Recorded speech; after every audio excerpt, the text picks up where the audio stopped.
Good morning. सकाळ सकाळची सुरुवात अशी झाली ना, मग काही तरी मज्जा वेगळीच असते. सकाळ सकाळ एवढं छान वाटतं वातावरण, एकदम थंडगार वारं सुटतं. मग काय चहा पाणी करून घेतलं आणि त्याच्यानंतर ते झाडावरती एक पपई पिकलेली होती, मस्त पिवळी झालेली होती आणि हे पपईचं झाड खूप जास्त गोड आहे.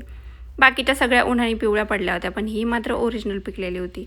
मग काय तोडून घेतली आणि त्यानंतर थोडा वेळ थंड केली ती. त्यानंतर कट केली तर खूप जास्त गोड लागली होती.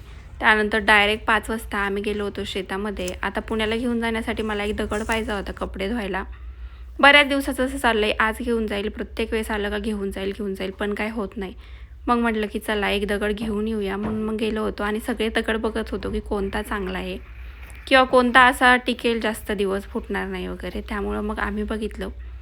तर फायनली एवढं सर्च केल्याच्यानंतर एक दगड सापडलाच. जास्त मोठाही नाही आणि जास्त छोटाही नाही. मस्तपैकी चिप होती. पण काय एवढा जड वाटला नंतर असं वाटलं की जाऊ दे गाडीवर घेऊन जाता येईल.